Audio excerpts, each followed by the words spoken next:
နေ့သာသနာတော်နှစ်2553ခုနှစ်ဝါကောင်လပြည်ကျော်8ရက်2009ခုနှစ်8လပိုင်း23ရက်နေ့ကျေးဇူးတော်ရှင်ဧကမဟာပန္တိတမောဂုတ်ဆရာတော်ဘုရားကြီးဤတရားဌာနမော်ရီမြို့ဒုလသာသနာတရားတော်တရားစဉ်နဲ့လုပ်ငန်းစဉ်ပြန်ပွားရေးဌာနမင်္ဂလာတိုက်သို့တရားတော်နာကြွရောက်လာကြသောယောဂီသူတော်စင်များအလုံးစိတ်ချမ်းသာခြင်းကိုယ်ကြမ်းပါခြင်းပြည့်စုံစွာနဲ့ဘုရားလိုဟောပြောပြသမဲ့သစ္စာတရားများကိုနာလည်းနာနိုင်ကြပါစေနာရတဲ့အတိုင်းနဲ့သိကြပါစေသိတဲ့အတိုင်းနဲ့ဒီဘဝဒီခန္ဓာမစွန့်ပြရင်ဘုဒ္ဓခကိုလက်စသိအောင်จิตကြံကြည့်လို့ဘွားများအားထုတ်နိုင်ကြပါစေလို့ရှိစွာမေတ္တာပို့တာဖြစ်တယ်နော်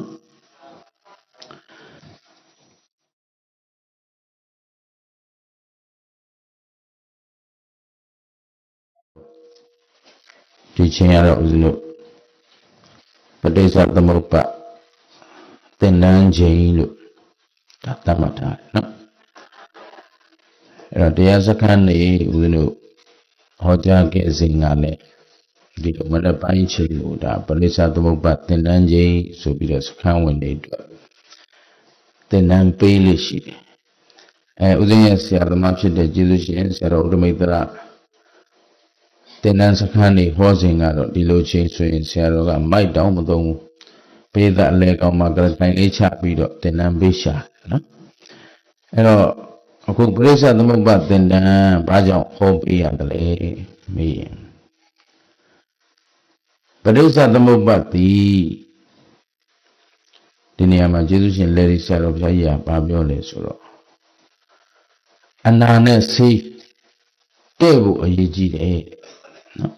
သူ့အနာနဲ့သူ့ဆေးချက်မှန်မှယောဂပြောက်မှာဆေးချက်မမှန်ရင်ယောဂမပြောက်ဘူးအဲ့တော့ပရိစ္ဆေသမုပ္ပါကဘယ်လိုဆေးမျိုးလဲလို့ဆိုရင်သူကဒိဋ္ဌိအနာနဲ့ဝိသိကိစ္စအနာဘာနာနဲ့ဘာနာဆိုတော့လို့တန်တာမှာခုတတ္တဝအားလုံးမှာကိလေသာအနာတွေရှိနေတယ်ဘာအနာတွေရှိနေကိလေသာယောဂကိလေသာအနာပေါ့နော်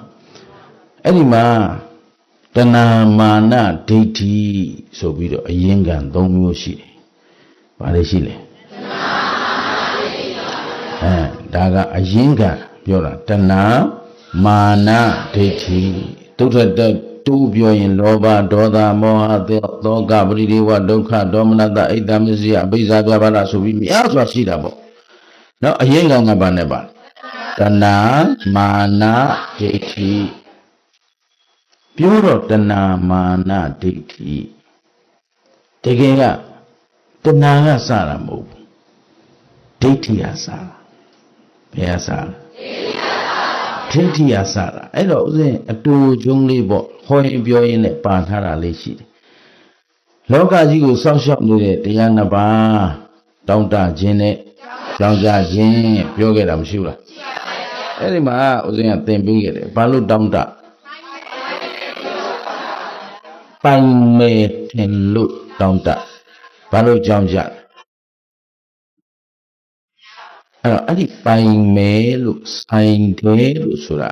ဘယ်သူပိုင်မဲ့ထင်တာလဲဟုတ်ပိုင်မဲ့ထင်တာငါကိုနော်အတ္တငါပိုင်လိမ့်မယ်လို့ထင်တဲ့ဒိဋ္ဌိဟောတကယ်ကငါရှိနေလို့ပိုင်ကျင်တာငါရှိနေလို့ဆိုင်ကျင်တာရှင်းသလားအဲ့တော့အရင်ကဒီဒိဋ္ဌိလို့ဆိုတဲ့အယူမှာနော်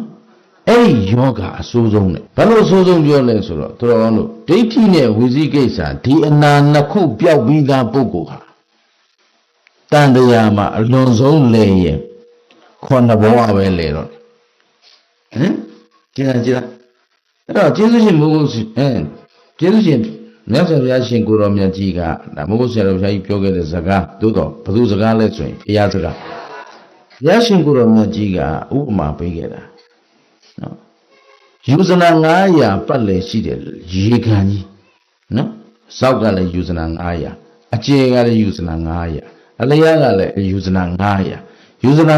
900ဒုစောက်အကျယ်ရှိတယ်ရေခံကြီးတွေကရေတွေကိုတမန်းမြက်ဖြားကလေးနဲ့တို့ဘာနဲ့တို့ပြီးတော့ပါလာတဲ့ရေစက်ကလေးလက်ပေါ်ချကြည့်အဲ့တော့ခုနခါတို့ပြီးချနော်လက်ပေါ်ဘယ်လောက်တော့ရောက်အလိုဆုံးရောက်80ပဲနော်မြက်ဖြားလေးနဲ့တို့ပေါ့အဲ့တော့ကြည့်ကြရတဲ့ချက်သားတို့အဲ့ဒီရေကန်ကြီးတွေကယူဇနာ900ပတ်လည်ရှိတဲ့ရေကန်ကြီးတွေကရေနဲ့ဒီလက်ဖွားပေါ်ကတမန်းမြက်ဖြားလေးနဲ့ယူထားတဲ့80သောရေနဲ့ဘယ်ရင်းကများလဲနိုင်စာလို့တောင်မရဘူးဟမ်အဲ့တော့သောတာပန်တည်ပြီးသားပုဂ္ဂိုလ်နဲ့ပုထုဇဉ်ဟာကွာတဲ့အဲ့ဒါလို့ကွာတယ်ကွာသောတာပန်ဒီဟာဒီလက်ဖျားလက်ပေါ်မှာရှိတဲ့ရေစက်လောက်ပဲဒုက္ခကြံတော့တယ်ဟိုပုထုဇဉ်တွေကအဲ့ဒီ900နဲ့မကဒုက္ခတွေခံရအောင်မလဲကဲဘယ်လောက်ကွာသွားပါလဲဟမ်ရှင်းလားတိုက်တာလို့တောင်မရသောတာပန်ဆိုတာပေါ့ပေါ့မဟုတ်ဘူးနော်အဲ့တော့ဒီသောတာပန်ဖြစ်သွားပြီဆိုရင်ဒီတဏှာစခန်းပြတ်ဖို့ရသေချာနေသူ့အတွက်ဒုက္ခဒီ90လောက်ပဲကြံတော့တယ်တဲ့ခဲလို့ဆိုလို့ဘုဒ္ဓဇင်တွေကြဟိုယူဇနာ900ပတ်လည်နဲ့အမြရှိတဲ့ရေတုကြီးတွေကရေမုံနေနဲ့အမြခံရအောင်ပါအဲ့တုကိုရေမုံပကြည့်ပြောလို့တော့မကုန်နိုင်ကျင်တတ်တယ်နော်အဲ့တော့ဒီမှာအကြီးဆုံးယောဂဘာလဲလို့မေးဒိဋ္ဌိနဲ့ဝေစီကိစ္စအဲ့တော့အဲ့ဒီဒိဋ္ဌိထဲမှာလဲ62ပါးသောဒိဋ္ဌိ112ပါးသောဒိဋ္ဌိ180ကျော်သောဒိဋ္ဌိတွေအများကြီးပေါ့ပွားနေရင်စာလို့ပြောမကုန်နိုင်အဲ့ဒါကအရင်းခံဒိဋ္ဌိကဘာလဲလို့ဆိုတော့တက္ကာယဒိဋ္ဌိအဲ့ဒီလာပြီဒါတရားနာတရားအထုတ်ဖူးတဲ့လူတိုင်းကြားဘူးလိမ့်မယ်နော်တက္ကာယဒိဋ္ဌိဆိုတော့တက္ကာယဆိုတာကတန်တော်ကာယောတက္ကာယောတက္ကာယဝိဇ္ဇုဖွင့်တော့တန်တော်ကာယောလို့ဒီလိုဖွင့်အဲ့ဒါစာစကားပေါ့ဆိုမြန်မာလိုပြောရင်တန်တော်သူတော်ကောင်းတို့ရဲ့တန်တန်ဒီခန္ဓာယုံနံကြီးပေါ်မှာကာယီတဲ့သူတော်ကောင်းတို့ရဲ့ကိုယ်ပေါ်မှာတန်တော်အထင်အရှားရှိတဲ့ဒီယုံနံဓမ္မကိုတက္ကာယလို့ခေါ်တယ်ထင်ရှားရှိတဲ့ယုံနံကိုပါခေါ်တယ်တန်တော်ကာယောတက္ကာယောကာယောသူတော်ကောင်းတို့တန်တန်မှာရှိတဲ့ကာယဆိုတာဒီယုတ်တရားနံတရားမရှိဘူးလားအဲ့ဒီယုံနံဓမ္မအထင်ရှားရှိတဲ့ယုံနဲ့နံကိုတက္ကာယခေါ်တာအဲ့ဒီသူတော်ကောင်းတို့ဦးဇင်းတို့ကအဲ့ဒီအရှိယုံနံကိုရုပ်ကိုလည်းငါလောက်ထားတယ်ရုပ်ကိုလည်းဟောအရှိတရားကရုပ်ကတက္ကာယရုပ်ကပါလေငါလောက်ထားတာကဒိဋ္ဌိတက္ကာယနဲ့ဒိဋ္ဌိနဲ့ပေါ့ဟောဒါပြင်တက္ကာယမှာအပြည့်ရှိတာလားဒိဋ္ဌိမှာအပြည့်ရှိတာ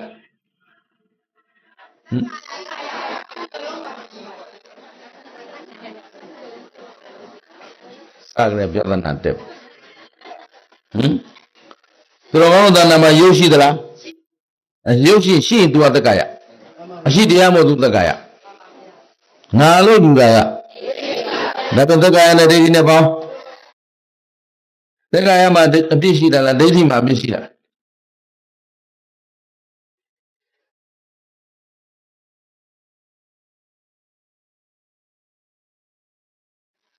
အဲ့အဖြေကိုမထုတ်တတ်ဘူးအမလို့လေဒါမှမလို့ဘယ်လိုပြောမှာပဲနော်ပြောရင်အဲ့ဒီဘက်ကရောက်သွားတာနော်မကျင်တတ်တာတွေကများနေတော့အဲ့တော့တကယ်မကျင်တတ်မှာကိုအကြောင်းနဲ့ကိုနော်သက္ကာယဒိဋ္ဌိရှိနေလို့ငါသာသနာငါလူမျိုးငါတိုင်းပြည်လို့ယူဆထားလို့အဲ့ဒီမကျင်တတ်ချက်တွေပေါ်လာတကယ်တော့ငါမရှိဘူးဆိုရင်ဘာပြဿနာမှမရှိဘူးရှင်းတယ်နော်မနေတတ်ဘူးလားသိနေတတ်တယ်ဘောသုံးမင်္ဂလာငယ်ငယ်လေးကလေးဘာမှဖြစ်ရှင်တဲ့ကောင်မို့နော်အခုလူသားတစ်ယောက်ဖြစ်လာရင်လူသားတာဝန်ကြီးရယောက်ျားတစ်ယောက်ဖြစ်လာရင်ယောက်ျားတာဝန်ကြီးရမယ်သမုဒိနယ်မှာဒါမို့လို့မန္တလေးမှာဟောခဲ့တယ်အဲ့တရားလေးအဲ့လိုကြိုးရင်နာကြည့်ကြနော်မြင်ကျင်သေးတယ်ဆိုတဲ့တရား ယောက်ျားကိုယောက်ျားနဲ့တူတဲ့ယောက်ျားတွေလည်းမြင်ကျင်သေးဗုဒ္ဓဘာသာနဲ့တူတဲ့ဗုဒ္ဓဘာသာတွေလည်းမြင်ကျင်သေးတယ်ပေါ့ဗျာနော်အဲ့ဒါဟောထားတာရှိတယ်နားကြည့်အဲ့တော့အခုလည်းတော်ကောင်းလို့တရားဟောတဲ့နေရာမှာကြည့်တရားကပရိစ္ဆသမုပ္ပါဒ်နဲ့ဘာလို့ဖျားဖြစ်လဲပရိစ္ဆသမုပ္ပါဒ်မသိရင်ဒီဒိဋ္ဌိနဲ့ဝိသိကိစ္စမကွာဘယ်နည်းနဲ့မှမပြောသူဆေးနဲ့သူ့အနာနဲ့ရှိတယ်ဒိဋ္ဌိနဲ့ဝိသိကိစ္စအတွက်ကဒီပရိစ္ဆသမုပ္ပါဒ်ဆေးတိုက်မှကိုပြောင်းရှင်းလားဒီစကားကိုအစွန်းရောက်တဲ့စကားလို့များဆိုကြတယ်လားဟေးစွာနဲ့နော်ပညာမဲ့များဆိုခြင်းဆိုလိုက်မယ်အတ္တကြီးလူများဆိုခြင်းဆိုလိုက်ဘုရားတို့ကအတ္တအတွက်နဲ့တရားဟောနေတာမဟုတ်ဘူးနော်ငါတရားမို့လို့ငါတို့ပရိစ္ဆသမုပ္ပါဒီပရိစ္ဆသမုပ္ပါငါတို့ပိုင်သလားငါတို့တရားလားမဟုတ်ပါဘူးဒါပေမဲ့မိုးဆရာတော်ဘုရားကြီးပိုင်တယ်လားမိုးဆရာတော်ဘုရားကြီးတရားလားမဟုတ်ပါဘူးဗျာသိအရေးကြီးတာဒီလိုလေးသဘောမပေါက်လို့တကယ်စစ်မှန်တဲ့တရားက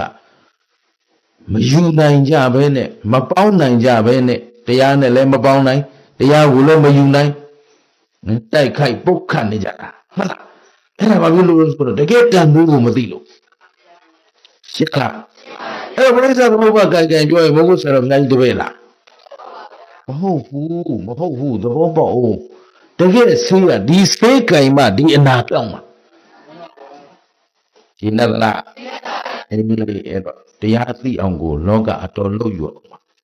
အဲ့တော့ကုသဘာသာဝင်နေဘလို့ဝေးကုန်လဲမေးအဲ့ဒီဒိဋ္ဌိကအာကြီးလာတယ်အာကြီးလာတော့သူတရားငါတရားသူခိုင်းငါခိုင်းသူဆရာငါဆရာသူကြောင်းငါကြောင်းဖြစ်ကုန်တဲ့အခါကျတော့ငါပြုမှာလို့ဆိုမှငါပူကြီးနေဘောပါလားငါပူကြီးလေဒုက္ခများနေတာမှတ်ပြီတော့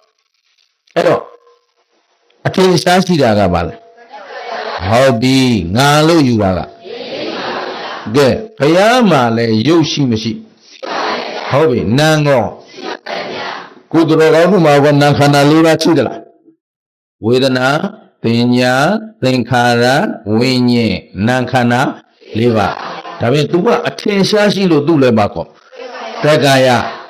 အဲ့ဒီအထင်ရှားရှိတဲ့သက္ကာယကိုငါဥစ္စာလို့ယူလိုက်တာကငါသက္ကာယနဲ့ဒိဋ္ဌိနဲ့ပေါင်းပြီအဲ့တော့ယုံနာကအထင်ရှားရှိလို့သက္ကာယယုံနာကအထင်ရှားရှိလို့ငါလို့ယူလိုက်တာကသက္ကာယနဲ့ဒိဋ္ဌိနဲ့ပေါင်းသက္ကာယမှာအပြည့်ရှိတာလားဒိဋ္ဌိမှာအပြည့်ရှိတာခုနဘုရားတခေါင်းပြောလိုက်တော့သူတို့နည်းနည်းရေးတင်လာဘုရားမှာလည်းယုံနာရှိတာပဲဒါပေမဲ့သူ့မှာဘာမရှိဘူးလို့ဒိဋ္ဌိမရှိသက္ကာယတော့ဘာမရှိတော့ဥဒ္ဒါရိဗုဒ္ဓရာကြီးလဲသက္ကာယရှိတယ်ဥမဟာမောက္ကလံရောအဲ့တော့သူတို့ဘာဖြစ်သွားပရိနိဗ္ဗာန်ဆံသွားဘလီဒါကိုမပြောတတ်ကြသေးဘူးနော်ဗုဒ္ဓဘာသာလေသူတို့ဘာဖြစ်သွားကြပြီအသေးတော့ထွက်တာလားအရှင်တော့ထွက်တာမေးရအောင်ပါယူကြောင်ဗုဒ္ဓဘာသာတွေတော့မေးရအောင်ပါဗုဒ္ဓဘာသာလည်းအမြေကန္နာတွေယူကြောင်လည်းလျှောက်လုပ်နေကြသေးတယ်ဘုရားပရိနိဗ္ဗာန်ဆံပြီပရိနိဗ္ဗာန်ဆံတယ်ဆိုတာအနုပါတိတေသနိဗ္ဗာန်ယုံနာခန္ဓာအကျွမ်းမရှိပရိနိဗ္ဗာန်ဆံသွားတယ်ရှင်းလားဆံခဲ့တဲ့ဓာတုစေတီဓာတ်တော်တွေဆိုတာသူ့ရဲ့ဂုံကျေးဇူးကြောင့်ဖြစ်ရခဲ့တယ်ဓာတ်တော်တနည်းအားဖြင့်သူတော်ကောင်းတို့ဦးဇင်းတို့သာသနာတော်ကြီးကိုထားပစ်ခဲ့တဲ့အတွက်အဆုံးမတည်တဲ့၍ကိုးကွယ်စရာစီးကပ်စရာရှိရတော်လို့ထားခဲ့တာဘုသောအဲ့ဒါဘုရားနဲ့ဆိုင်သေးသလားဆိုတော့မဆိုင်တော့ယုံနာအလုံးဖြစ်ပြက်သုံးချုပ်ဆုံးနိဗ္ဗာန်မှာအဲ့ဒါလည်းဖြစ်ဖြစ်ဆုံးမတော့နော်ဒီစာလေးတစ်လုံးနှလုံးကိုတဲ့အောင်ဆိုတော့ကြောင့်ဘယ်နဲ့ဟာတွေလည်းဖြစ်တွေ့နေမှမလို့ဖြစ်ပြက်သုံးဆိုတာစိတ်သုံးပါပြီလို့ပြောတာဆုံးဆိုဆုံးတာမသုံးသေးဘူးနော်ဒေါသဖြစ်လာပြီကြားတယ် ဗမာစကားကိုအာမမသိတဲ့ဟာဖြစ်ပြက်စိတ်တုံးပါယုံနာအာလုံးဖြစ်ပြက်ဟာချက်ဆုံးနေပါမှဒီလိုလေးကာယလေးလိုက်အောင်ပါနော်ဆိုလိုက်ကြတာဖြစ်တယ်လို့ပုဒ်ဘာသာကြီးကြည့်လိုက်ဖြစ်တယ်လို့ဘယ်ဟာတိတိကျကျလေးလာခြင်းလိုက်စားခြင်းခံယူခြင်းจิตသုံးခြင်းဖြစ်အဲ့ဒီလိုလူမျိုးတွေဆရာလို့နေရလက်သိကြရှင်းလားသဘောပေါက်လားဘုရားဘာသာနဲ့ခင်ဗျားတို့ဗမာနဲ့တန်းမတန်တော့နော်တန်းမတန်တော့ဘာလို့လဲဆိုတော့လူတွေဟာအတန်းမှအောက်တန်းကြနေအဲ့ဒီအောက်တန်းကြနေတဲ့လူနဲ့ထက်တန်းတရားနဲ့ဘလို့မှမတန်တော့ဘယ်လိုလုပ်မလဲဟေးဒါလို့ကျင်တာဘယ်လိုလုပ်မလဲတန်အောင်ကြိုးစားထိုက်တန်အောင်ကြိုးစားအဲ့လိုပြည့်စည်ခြင်းလို့ဒီလောက်အားနဲ့မှန်နဲ့ပြောပေးနေကျင်းရသလားကိုယ်စင်တန်ကိုယ်အချင်းအဘောပေါငါတို့ကတော်တော်အောက်တန်းကြတယ်မေရော့ပေါ်ဆာပြီးဆိုလို့စီးဆိုလို့လောက်ကပြစ်တယ်ဖြစ်ဘယ်ဟာမှတန်ဖို့မထားတတ်တော့ဒီကတော့ဘုရားတရားတော်ဟာတလုံးတိုင်းဟာတန်ဖို့ရှိတယ်အဲ့ဒီတန်ဖိုးနဲ့အမြတ်တန်ဖိုးထားတတ်မှရမယ်အဲ့တော့အချင်းချင်းခင်ဗျားတို့ပြောခဲ့ဘူးဂျေဇုတိမတန်ဖိုးတိမကြည်စားဂျေဇုတိတဲ့လူမှအဲ့ဒီဂျေဇုကိုသုံးဆောင်ခံစားခွင့်ရှိတယ်တန်ဖိုးတိတဲ့လူမှတန်ဖိုးကိုအဲ့ဒီတန်ဖိုးကိုရရှိနိုင်တယ်ဒါပြောတာဘောမဟုတ်ဘူးဗုဒ္ဓတရားတော်တန်ဖိုးအနက်ကထိုက်တန်တယ်ဒါပေမဲ့အဲ့ဒီတန်ဖိုးရှိတာကိုတန်ဖိုးရှိမှသိတဲ့လူမှအဲ့ဒီတန်ဖိုးကိုသုံးဆောင်ခံစားခွင့်ရတယ်ပြည်တံပရမယဣစ္ဆာသေယပရမယလက်ထဲကင်ထားပဲပဲတရားလုံးလောက်ထင်တဲ့လူကတရားလုံးလောက်ပဲအသုံးချပရမယကင်ပြီးတန်ဖိုးမှမသိပဲကိုဘုရားရှင်ကိုရမကြီးပေးတဲ့ဥပမာနဲ့ပြောရင်ရွှေကိုမိသားကလေးလေးတွေဆော့နေတော့ရွှေတုံးလေးကောက်ရတယ်ဟာလက်ပြောင်းနဲ့ဆော့เสียရွှေမှန်းပါမှမသိဘူးဆိုတော့သူတန်ဖို့မသိဘူးဆိုတော့သူစိတ်ပါတော့ဆော့ထားမယ်စိတ်မပါပြစ်ထားလိုက်တခါသူ့မေသူ့ဖေအယက်သားကဒါရွှေမှန်းသိတယ်တန်ဖိုးရှိမှန်းသိတယ်ဘယ်လောက်သားရှိလို့ဘယ်နှပဲရေရှိမှန်းမသိတော့ရောင်းဘယ်လောက်ရမယ်မသိဘူးဒါအယက်သားသိဗရင်ဆရာသိတော့ကြည့်လိုက်တယ်နဲ့ဟာဒါဘယ်နှပဲရေဘယ်လောက်သားရှိမယ်ဒါပြင်ခုခေတ်ဈေးနဲ့ဆိုဘယ်လောက်တန်လဲဟောသူကြတော့ကောင်းသုံးတတ်သွားပြီရှင်းသလားဒါများလက်ဝတ်ရတနာလုပ်လိုက်ရင်အယောအတွက်ကဘယ်လောက်ရမယ်ဆိုတာတောင်သူကတွက်လိုက်အောင်ပဲဂျေနသလားတိပုံချင်းမတူတော့ခုခင်ဗျားတို့ကြိုးကဘုရားဘာသာတွေပတ်စနစ်ခွဲကြည့်လိုက်ရင်80ရာခိုင်နှုန်းလောက်ကကလေးသည့်ခွေးသည့်ပဲသိနော်ဘုရားဘာသာတန်ဖို့ရှိလားရှိတယ်ငါတို့ဖျားပြီးဖျားဆုံးလျှောက်သွားနော်ဖျားဆုံးလျှောက်လဲတာပေါ့ဟုတ်လားအဲ့တော့ဇေဒီတွေတဲထားဖျားမှတ်နေတယ်ဟုတ်ပါဖျားဆိုတာဆုံးမမိ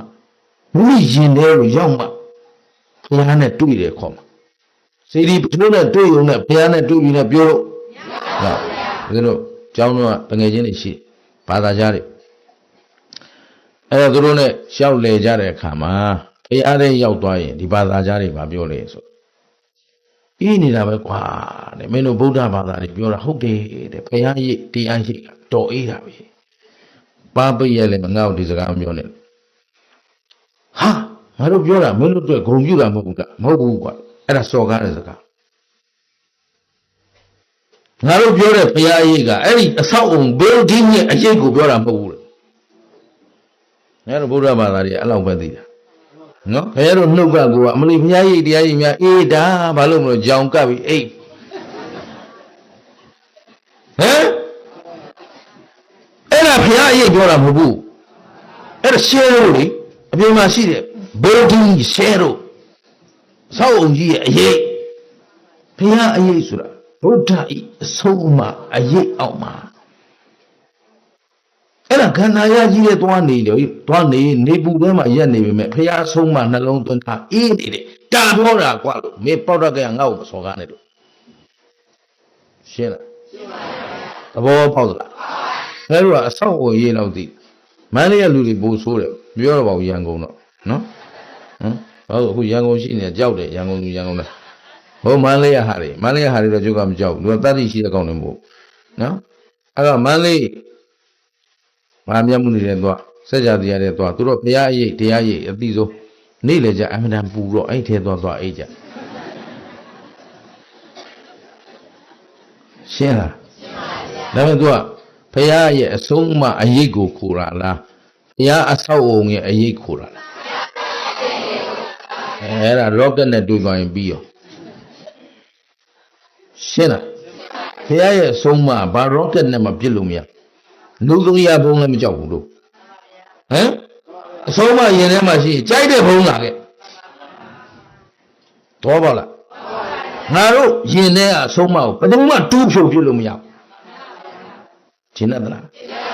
တော်လို့နားလဲရမှာဘုရားလက်ထက်ကကြောင်းတကာကြီးလို့နော်သူကကြောင်းဆောက်လိုက်တယောက်ကမိလာရှိုးလိုက်ဟမ်နောက်တစ်ခါကြောင်းထားဆောက်လိုက်နောက်တစ်ခေါက်ရှိုးလိုက်ဆိုတော့ပထမတစ်ခါဆောက်မိရှိုးကြတဲ့ကသူလက်ခမောင်းထားခတ်ပျော်လိုက်တာဘာလို့ပျော်တာဟာငါဆောက်တာမင်းလို့မိရှိုးမဲ့လို့မရှိငါတကြောင်းနဲ့ကျေနပ်နေမှာတဲ့ဟမ်ခုရှိုးတဲ့ကောင်ရှိဝမ်းသာတာနောက်တကြောင်းထပ်ဆောက်အောင်မယ်တဲ့ဟမ်တော်ပါလားနောက်တစ်ခါထပ်ရှိုးနောက်တစ်ခါထပ်ဆောက်ရှိုးတဲ့ကောင်ပဲချုံးမချငိုပြီးအရှုံးပေးသွားကျွန်တော်မရှိုးရဲတော့ပါဘူးတဲ့သူ့ရှိရင်ဒူးထောက်ပြီးတော့နော်ဒါလည်းဦးသိန်းဟောတာဘူးတာရှိပါတယ်မထင်မှတ်တဲ့စကားလေးတစ်ခွန်းနဲ့ရန်ညိုးဖွဲ့တာလူယုံမာတော့ဒီလိုပဲလူယုံမာဆိုတာယုံမာတဲ့အတွေးကိုတွေးဟင်ဘယ်တော့ကောင်းတာပြောလို့မှလည်းကောင်းတာမထင်ဘူးအရေးရန်သူထင်နေတာဟုတ်လေယုံပါတဲ့လူကအကျိုးကိုမကြည့်တတ်ရှင်းလားသဘောပေါက်သလားဟိုအကျိုးကြည့်တတ်တဲ့လူကြတော့သူ့ကုသိုလ်ကိုဘူးမှဖြစ်လို့မရဘူးငါเจ้าမဲ့မိရှို့လို့ရမှာတဲ့ငါလူထားတဲ့အလူကိုမိရှို့လို့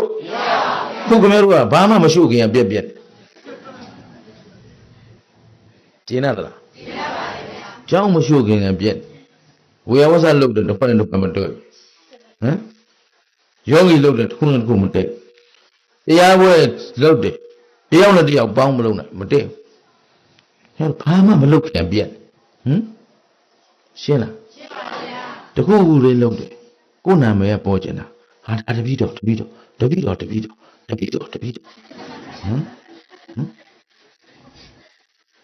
သူလောက်ထားတာကျုပ်ကအဲ့ဒါအသိမပြုတာမဟုတ်ဘူးလောလောဆယ်ဒါလုပ်ချင်တယ်ဒီလုပ်အောင်မြင်တော့ပြီဝိုင်းလို့အကုန်လုံးကုသိုလ်ပဲတယောက်မှားရင်အကုန်မှားဟမ်ဦးဇင်းတို့ဟိုမှာအဖွဲ့အစည်းတစ်ခုမှာနာယကအဖွဲ့ဦးဇင်းတို့ခန့်ထားတော့အဲ့ဒီမှာဩဝါဒပေးပါဆိုတော့ဩဝါဒဆရာတော်ကြီးတွေအတူတူဩဝါဒပေးကြတော့ဆရာတော်ကြီးတပါးသူ့ဖွဲ့သားတွေမှားတော့မင်းတို့ဖွဲ့ကမှားနေတယ်ဒါဒီလူဖြစ်တယ်ပြောဦးဇင်းဘေးတိုင်းကြည့်ဘာမှမပြောကိုကရှက်နေပြီဘာလို့ဆိုတော့ဒီဖွဲ့ကိုဖွဲ့ဒီဖွဲ့အမှားရင်ကိုမှားတာပဲအဲ့တော့ဆရာတော်ကြီးကတော့ချပြီအဲ့တော့ငါလည်းသုံးမကြဘူးသူတို့မမေးလိုက်ရဘူးပေါ့ဒါဝန်ရှိရတဲ့နဲ့ပြီးတော့မှကိုယ်လက်ရောက်ဩဝါဒပေးပြီးတော့အေးမင်းတို့မှားလဲတကယ်တော့မှားတာပဲငါမှားလဲမင်းတို့မှားတာပဲဒီအဖွဲ့အစည်းကမှားလာပြီဆိုမှတော့အကုန်လုံးမှားတာဆိုတော့မှခုနနာယကဆရာတော်ကြီးအေးအဲ့ဒါဆိုငါလည်းပါတယ်ဟမ်ဘောပါလားခုကပြည့်နေတာမှားရင်သူတို့ကြောင့်မှားရင်ငါလုပ်တာဘောပါလားအခုခင်ဗျားတို့အားလုံးဒုက္ခရောက်တာဒီသက်ကာယဒိဋ္ဌိရှင်းသလားရှင်းပါဗျာဗာဒိဋ္ဌိသက်ကာဒိဋ္ဌိအဲ့တော့ဒီဒိဋ္ဌိသက်ကာယဆိုတာအထင်ရှားရှိတာဒိဋ္ဌိကငါလို့ရှုတာတေချာနားထောင်နော်ကြားဘူးတဲ့လူလည်းရှိတယ်မကြားဘူးတဲ့လူရှိတယ်ကြားဘူးတဲ့လူလည်းပိုင်းပိုင်းခြားခြားသိရမယ်မကြားဘူးသိတဲ့လူလည်းမှတ်မိရမယ်အဲ့တော့သက်ကာယဆိုတာကအထင်ရှားရှိတယ်ဘာနဲ့ပါလဲယုတ်တရားနဲ့နာမ်တရားငါလို့ထင်တာကဒိဋ္ဌိအဲ့တော့သက်ကာယနဲ့ဒိဋ္ဌိနဲ့ပေါင်း သက်ကာယကအပြစ်ရှိတာလားဒိဋ္ဌိကအပြစ်ရှိတာဟောသက်ကာယရှိနေပြီမဲ့ဒိဋ္ဌိမရှိသူမှာဘာအန္တရာယ်မှမရှိဘူးဟမ်သဘောပါလားကဲခုနအကြောင်းတကာကြီးလို့ကျောင်းတကာကြီးကျောင်းဆောက်ထားတယ်သူကျောင်းမီးရှို့လိုက်အဲ့တော့ကျောင်းတကာကြီးကနားလားမနာဘူးသူကျောင်းလို့မဟုတ်ဘူးလေလှူလိုက်ပြီသာသနာအတွက်လှူပြီးသားကျောင်းဘုန်းကြီးတွေနေဖို့ဆောက်ထားတယ်အတန်နာတွေနေဖို့ဘုန်းကြီးဆိုတဲ့စကားမပြောဘူးနော်ဘုန်းကြီးနဲ့တို့လည်းမတည့်ဘူးအဲ့ဒါပါလေတန်ခါနေဖို့ကျောင်းဆောက်ထားတယ်ရဟန်းတွေအတွက်ဆောက်ပေးတာလေအဲ့တော့မိရှို့လိုက်တော့ရဟန်းတွေနေစရာမရှိဘူးသူထဆောက်သူကျောင်းလားယဟန်နေကျောင်းလားအဲ့လေယဟန်နေအကုသိုလ်များတို့ရှုပ်ခါတာမတတ်နိုင်ပါဟမ်ထရှုပ် तू ကထဆောက် तू ကတော့ကုသိုလ်တွေထရနေတာပဲရှင်းလားအဲ့ဒါကို तू ကငါကျောင်းလို့ယူထားလိုက်ရဲ့ဟမ် तू ခုနကုသိုလ်တွေရအောင်မလားအေးအဲ့ဒါမှတ်ထားဟမ်သူခင်ဗျားတို့ကသင်္ကန်းလေးလူလဲငါသင်္ကန်းဘုန်းကြီးတို့သင်္ကန်းလေးယုံတော့ယုံတော့ဆိုတဲ့သင်္ကန်းတိုင်းသာယုံလိုက်ရင်ဟမ်ဘောပေါက်သလားကဲဦးဖေးကမယုံဘူးနောက်တစ်ပါးကိုဆွန့်လူလိုက်အဲ့လူအကျိုးရုပ်သွားသလားတိုးသွားတယ်ဟမ်သာဝရဒါနတောင်းလို့အဲ့ဒီငါသင်္ကန်းတပိတော်သင်္ကန်းယုံဆိုတဲ့ကိစ္စကိုမိတွေတော်ဂေါရမီနဲ့ဖျားနဲ့ပြောခဲ့ကြတာလေးပြန်အမှတ်ရလိုက်ဒီလိုတော့ကောရမီကသူကိုယ်တိုင်နှုတ်ကြိုတိုက်ကြွေးလာခဲ့တဲ့ဘုရားဒိဋ္ဌထမင်းသားအခုမှဘုရားဖြစ်နေတယ်သူကတော့သူ့သားပဲရှင်းနော်ငါသားလေးပဲငါသားယဟန်ငါသားဘုရားအဲ့တော့ငါသားဘုရားလေးယုံမှုငါကိုယ်တိုင်လုပ်မယ်ဆိုပြီးကောင်းပြီးညွန့်ပြီးဆိုတဲ့အရာလေးနဲ့ခြီကိုရက်သူကိုယ်တိုင်ဘိုင်းငင်သူကိုယ်တိုင်ဆိတ်ဆိုသူကိုယ်တိုင်ရက်အမေကိုယ်တိုင်မြတ်တာအပြည့်နဲ့အထုလုပ်ထားတဲ့သင်္ကန်းဘုရားအလူခံမှာဒီအာနန္ဒပွဲစားဘာမှသိတာမဟုတ်နော်သူလူကလေးကပွဲစားလုပ်လာတဲ့ပုဂ္ဂိုလ်ဆိုတော့သူပွဲစားပဲရှင်ဘုရားယူလိုက်ပါကျေးဇူးကြီးပါတယ်လို့ကြိုတိုက်ကျွေးလာခဲ့တာအမေရင်းပါပဲရှင်ဘုရားအမေရင်း9ရက်နဲ့သိတော့သူဘေးကနေဆရာလုပ်ဘုရားကိုဟမ်ဘုရားဟာငါသိတာပေါ့အာနန္ဒာယဟမ်ဒီတေကမေတော်ကြီးကငါသားဆိုပြီးလူတော့မှာငါသားဆိုပြီးလူရင်သူရလိုက်တဲ့အကျိုးကျေးဇူးမရတော့အဲ့တော့ငါမလူနဲ့တန်ခါလူဘုရားကြည်လားပါတယ်ဘာမလူနဲ့ငါမလူတဲ့ဆိုတာဟောဒီမှာဟောဒီအလူပြစ်သွားမှာဆိုလို့ရှင်းသလား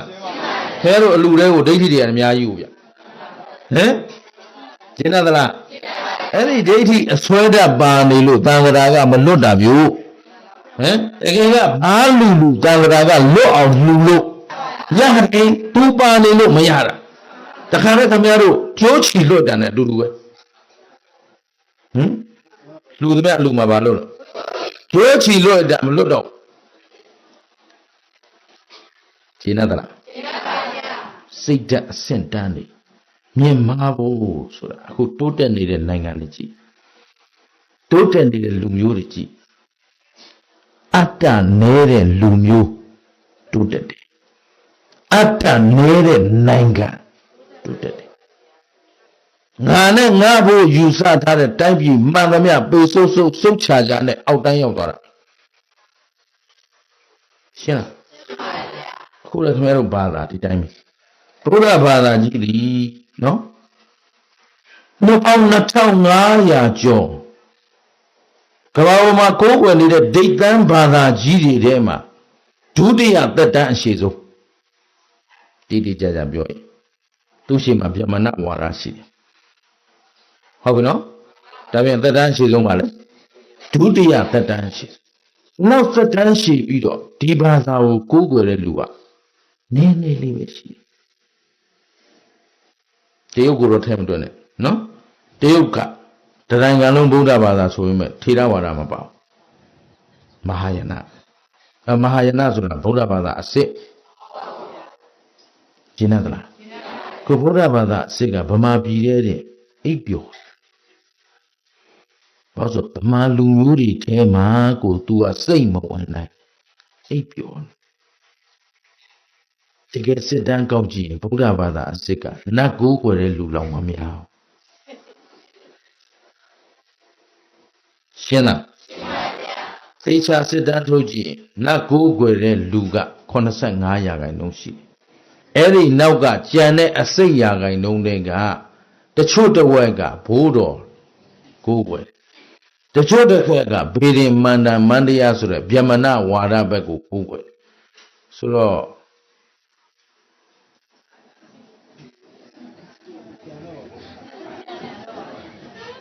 ဒါရာခိုင်နှုန်းနဲ့ပြောရင်ဘာမှမကြမ်းပါဆိုလို့တချို့တစ်ဝဲလို့လောက်တာဟမ်ဗုဒ္ဓဘာသာကုံပြောရင်9%တော့မရှိဘူးရှင်းလားကြီးကျယ်ကျယ်လျှောက်អော်နေတာ9%တော့မရှိဘူးဗုဒ္ဓဓမ္မသံဃာအပေါ်မှာစင်ကြယ်စွာနဲ့ပြူတိုင်းဖြစ်တဲ့ ဗုဒ္ဓဘာသာရှာကြည့်9%တော့မရှိဘူးအဲ့ဒါသာသနာတော်ရဲ့အားနည်းချက်ရှင်းသလား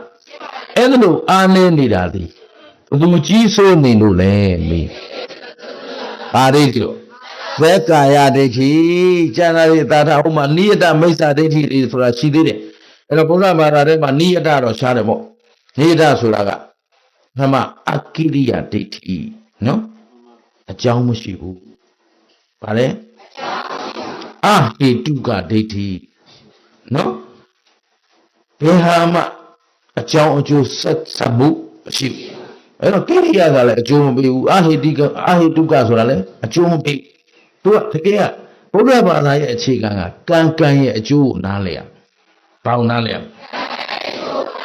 ကံအကျိုးမှမယုံဘူးဆိုလို့ရှိရင်အဲ့ဒီနတ္ထိကဒိဋ္ဌိတို့အကိရိယာဒိဋ္ဌိတို့အဟေတုကဒိဋ္ဌိတို့ဒီဒိဋ္ဌိ၃မျိုးနော်နတ္ထိကဒိဋ္ဌိဆိုတာကုသိုလ်အကျိုးလည်းမရှိအာကုသိုလ်အကျိုးလည်းမရှိဒီလိုယူထားတာအဟေတုကဆိုတာအကြောင်းလည်းမရှိကျိုးလည်းမရှိရှင်းသလားအကိရိယာဆိုတာဒီတိုင်းပဲပြုလုပ်သူမရှိခံသူမရှိဆိုတော့ဒီဒိဋ္ဌိ၃မျိုးယူဆထားရင်တော့ဒီလူတွေဟာနိယတမိစ္ဆာဒိဋ္ဌိတဲ့ဒီဒိဋ္ဌိမစွန့်သရွေ့အပယ်မှာခံဒီကဘာပြည့်ရင်နောက်ကဘာပြောင်းခံအဲ့လိုမျိုးတော့ခင်ဗျားတို့မှမရှိဘူးဟုတ်ပြီနော်ဘာဖြစ်လို့လဲဆိုတော့အလိုဖြစ်တာလည်းမဟုတ်ဘူးကိုကြီးကြော်မှဟမ်တော့ပါလားအဲ့ဒါဆိုအာကိရိယလည်းမပါဘူးအဟေတုကလည်းမပါဘူးနတ္ထိကလည်းမပါဘူးကိုကြီးကျော်နဲ့မန္တလေးရခံထားတယ်ရှင်းသလားဘိုးအောင်မတာလာသေးတယ်ဟင်သူ့ဟာသူတော်မမနိုင်တော့လစ်သွားပြီအဲ့ဒါကိုကမှာတော့ရှိသေးတယ်ဆိုတော့မလွဲဘူးလားမေးတော့လွဲတယ်ဒါပေမဲ့အဲ့ဒီဒိဋ္ဌိတွေကတက်ရိုက်အပယ်တော့မရောက်ဘူးတဲ့သို့တော့တန်တရားကတော့မလွတ်နိုင်ဘူးဆင်းရဲဒုက္ခကတော့မလွတ်နိုင်62ပါးသောဒိဋ္ဌိရှိအဲ့ဒီ62ပါးသောဒိဋ္ဌိတွေကငါခန္ဓာဟာမြဲတယ်မမြဲဘူးဆိုတာနဲ့ပြဿနာတက်တာပဲအဲ့တော့နောက်ဘဝရှိတယ်ရှိဘူးဒါမျိုးတွေမလာဘူးလားဟေးအဲ့တော့ဒီဘုရားဘာသာတွေကနောက်ဘဝဆိုတာရှိတယ်အကျိုးပေးမှာဒီဘဝလောက်ထားတဲ့ကံဟာနောက်ဘဝအကျိုးပေးမှာလားမပေးဘူးလားရှေ့ရဘဝတွေရောမရှိဘူးလားဒါသမုဒိနေရာဟောရင်ဒီတိုင်းဟောရှင်းလားဟောဝိပဿနာဉာဏ်တွေနဲ့နေမဲ့ဖို့နိဗ္ဗာန်ရောက်ဖို့ဒိဋ္ဌိဖြုတ်ကတော့ဖြည်းဖြည်းချင်းသွားမှာပေါ့ဒါပေမဲ့ဟောခြင်းက9ပတ်ပဲကြံဟမ်ဒီတစ်ပတ်ပါထဲမှာ9ပတ်ပဲကြံရှင်းလားဟိုးတရင်ကျွတ်လာပြင်းနေအထိထည့်ထားတော်တလေးလာပြရတော့မရှိဘူးဦးစင်းတို့မန်းလေးသွားမှာဆိုတော့အဲ့ဒီတစ်ပတ်နှုတ်လိုက်အားလုံးရှိတာ10ပတ်ထဲတစ်ပတ်နှုတ်ရင်9ပတ်ပဲကြံတယ်ဒီပတ်မှာကြံမှာအဲ့တော့ဒီ9ပတ်ပြီးလို့ဒီပရိစ္ဆေသမုပ္ပါဒ်နဲ့ဒိဋ္ဌိပြုတ်ကိုဟောမှာကျင်းတယ်နော်သို့တော့ဟောဆိုတော့လည်းပြီးရောဟောသွားလို့မရအခြေခံအောင်ပြောရအဲ့တော့တက္ကာယအရှိတရားတက္ကာယဆိုတာကဲမျက်လုံးလေးလဲပါလေအရှိတရားပဲမျက်လုံးရှိဘူးလားဒါပေမဲ့အဲ့ဒီမျက်လုံးဒီအခုဘုရားပြောနေတဲ့မျက်လုံးကခင်ဗျားတို့ကျွတ်မြင်နေရတဲ့သမင်မျက်လုံးကြားမျက်လုံးနဲ့တူတဲ့မျက်လုံးပြောတာလားဒီလိုလေးဒီလောက်လေးတော့အတန်ထွက်စေချင်တယ်ဟမ်သမင်မျက်လုံးလေးပြောတာလားမြင်တတ်တဲ့သဘောပြောတာအဲ့ဒါမမြင်တော့သမင်မျက်လုံးသွားလုံးလိုက်တာအဲ့ဒါဒိဋ္ဌိရှင်းသလားသဘောပေါက်သလားမျက်စိဆိုတာမြင်တတ်တာကအရှိတရားငါမြင်တယ်လို့လုပ်လိုက်တာဟောတက္ကာယနဲ့ဒိဋ္ဌိနဲ့ပေါင်းအရှိတရားဆိုတက္ကာယလေ ဒါပြင်မျက်စိလည်းတက္ကာယ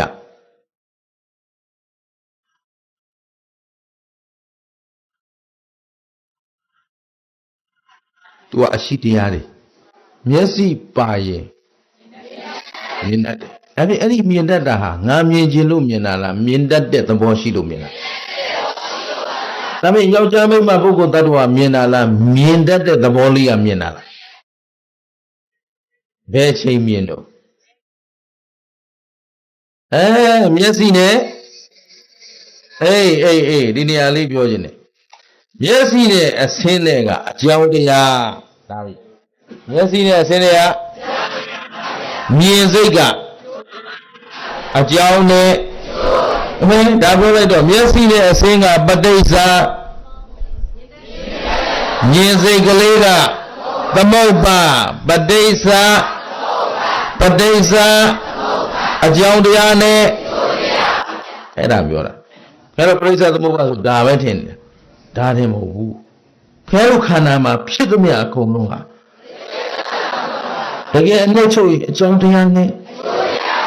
မြင်စိတ်ကလေးဟာမျက်စိနဲ့အဆင်းနဲ့မတိုက်ဖဲနဲ့ဖြီးလို့ထုံးစံဒီလိုသိတာအဲ့လိုသိထားတော့မျက်စိထဲမှာရောငါပါသလားမျက်စိကပါလေမြင်တတ်တာအဆင်းက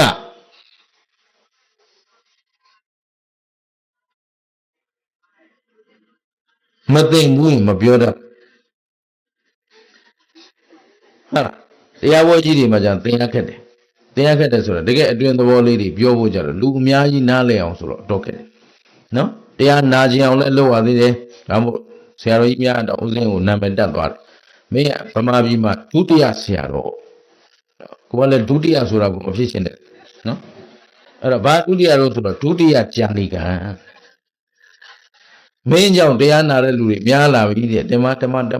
လက်ခံလိုက်ရတယ်အဲ့တော့ပိဋကအများမှာကျတော့နာကျင်အောင်ပုဂ္ဂိုလ်ထူကောပြောစရာအကြောင်းကောဇာလိတပြုဖြစ်ရေးကောလုပ်နေရတော့ဒီအနှစ်သာရအတွင်းသဘောတွေပြောချင်မြတ်ဒါကြောင့်ဒီမှာပရိစ္ဆသမုပ္ပါသင်္นานပေးမယ်လို့ပြောတာဟောဒီမှာမျက်စိကမြင်တတ်တဲ့သဘောအဆင်းကမြင်စရာသဘောမြင်စရာအဆင်းအဲ့တော့သူကမြင်တတ်တာရဲ့မြင်စရာရဲ့တွေ့တာမှတ်ထားဒါဖြင့်ကြားတတ်တာရဲ့ကြားစရာအာယုံရှင်းသလားမြင်စရာအာယုံဒီလိုသင်မပေးသေးမပြောတတ်ဘူးကိုယ့်ကိုစဉ်းစားကြည့်လေမျက်စိကမြင်တတ်တယ်အဆင်းကမြင်စရာအာယုံသူကမြင်စရာလို့ပဲတတ်လို့ရတယ်အဆင်းဆိုတာကြားစရာလားနားစရာလားဟုတ်ဘူးမျက်စိအတွက်သီးသန့်လာတဲ့မြင်စရာအာယုံအဲ့တော့မြင်တတ်တဲ့သဘောလေးရဲ့မြင်စရာအာယုံလေးရဲ့နှစ်ခုတိုက်လိုက်တာကအကြောင်းမြင်တတ်တဲ့သဘောကြီးရှိတယ်မြင်စရာအာယုံမရှိမြင်နိုင်ဘူးမြင်စရာအာယုံတော့ရှိပါရဲ့မြင်တတ်တဲ့သဘောမရှိပြန်ရဲ့ရှင်းသလားဒါပေမဲ့မြင်တတ်တဲ့သဘောဆိုတဲ့နေရာမှာလဲငါမြင်သူမြင်ယောက်ျားမြင်ပုဂ္ဂိုလ်မြင်တတ္တဝါမြင်တာလားမြင်တတ်တဲ့သဘောလေးကမြင်တာလားဒါသိသေးကြတယ်လို့ပြောရတာကြည့်လေဒီမှာအားလုံးမြင်ကြလားဒါပါရောင်လေးတို့ယောက်ျားလေးပြောတာယောက်ျားလေးမြင်တယ်နော်ဟိုမိန်းမတွေရောမြင်သလားလေဟမ်သီလရှင်လည်းအနေရောက်မြင်တာဘုန်းကြီးရောဘိုးတစ်ပါးရှိရဆိုကိုကြည့်ပြောဟမ်ဒါဖြင့်ဘယ်သူကမြင်ဟမ်ဒီရှိတဲ့အတိုင်းပဲမြင်တာမလားဒါဖြင့်ကိုယ်တိုင်မြင်တာလားပုံစံမြင်တာလားအေးတရားလို့ဟမ်ကိုယ်တိုင်မြင်တာလားပုံစံမြင်တာလားခွဲသွားပြရင်ကောသူကလည်းခွဲမျက်လုံးနဲ့ကြည့်မြင်ပါပဲ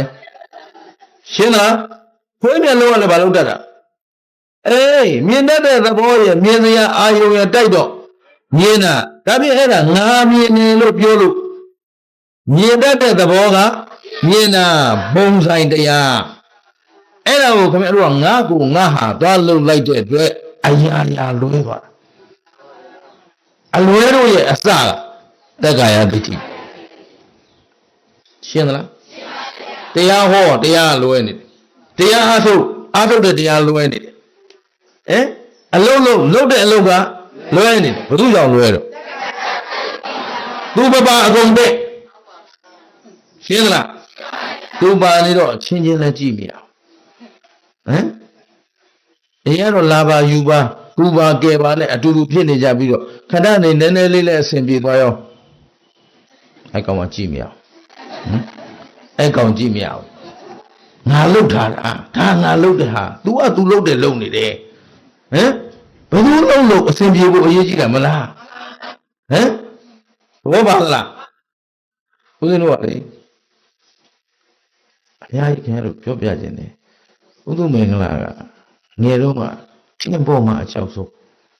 ကိုယ်လူသိမှာအကြောက်ဆုံးကိုယ့်ကိုအေးအေးလေးကြောင်တဲ့ကုတ်ပြီးတော့ဒါမှမဟုတ်တည်သွားတဲ့ဆရာသမားတယောက်ကပြောမှုတယ်ဥဒုမင်္ဂလာဟိုကြောင်လုံးကကြောင်ပုတ်တဲ့အကောင်ယုံအမြဲတမ်းနာမည်ပေးတာဘယ်တော့ထိုင်တိုင်ကြောင်တဲ့ကုတ်တယ်တို့လူမြင်မှာဆိုလို့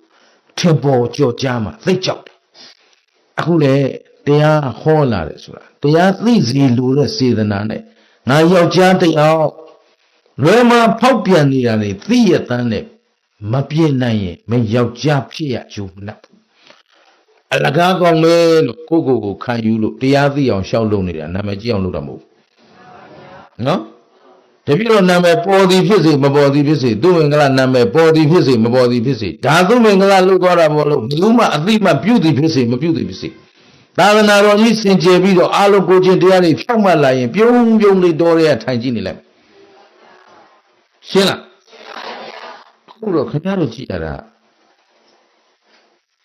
နာမည်ပေါ်ခြင်းလေထင်ပေါ်ခြင်းလေကြော်ကြားခြင်းလေအဲ့ဒါဒုက္ခအကြီးဆုံးရှင်းလားသဘောပေါက်သလားထင်ပေါ်ကြော်ကြားမှုမရှိလေလွတ်လပ်လေဟိုဥဒုမင်္ဂလာနေရာတိုင်းသိနေတော့ငါစိတ်ညစ်လိုက်တာဘယ်မှလည်းသွားမရဘူးကိုလေးရိတ်တန်လေးကခေါ်ရှော့လေးနေခြင်းဒီလိုနေခြင်းတာကိုနေလို့မရဘူးဖြစ်ရှင်းရသလားဘာလို့ဒီဘုန်းကြီးလို့မင်းအဲ့ဘုန်းကြီးကဘာဖြစ်တာမင်းတို့ပြောမှာဂယုဆိုင်လို့တော့မဟုတ်သာသနာမျက်နှာကြည့်နေလို့ဒါလေးထိုင်ကြည့်တယ်တော့ပါလားသူမင်္ဂလာပုဂ္ဂိုလ်ရေးရတော့ဘယ်သူမှထဲမတွေ့ဘူးဘယ်သူမှလည်းဂယုမဆိုင်ခဲ့ဘူးဘာလို့ဆိုကိုယ့်ကိုလွတ်နေတာဘယ်သူကြည့်နေလို့မှလည်းကျုပ်တို့အနေမရှိဘူးရှင်းလားကျုပ်ရဲ့လွတ်လပ်နေတာကိုဘယ်သူမှတူးဖြုတ်လိုက်လို့မရဘူးဘောပေါက်လားအရေးကြီးတာဒါမရှိဘူးဘာမရှိလို့သူသိအရေးကြီးအဲ့တော့ဝီစည်းကိစ္စဆိုတာကလည်းသူနဲ့တွဲတော့မြောက်ထိုးပင်ကိုနော်သူတို့နှစ်ခုမှာဒုက္ခိနဲ့ဝီစည်းကိစ္စဆိုတာသူလောတန်တရားဟုတ်ပြီနော်ခုခင်ဗျားတို့ဘုရားတရားတန်ခါမှတပါအခြားမရှိလို့ဒုံမချနိုင်တာသည်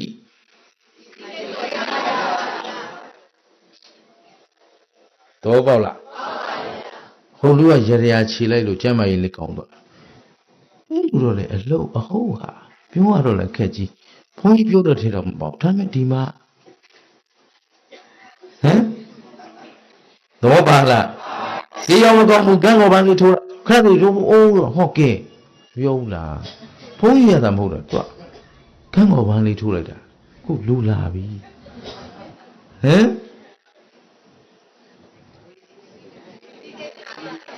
တိတ်ကြောက်စရာ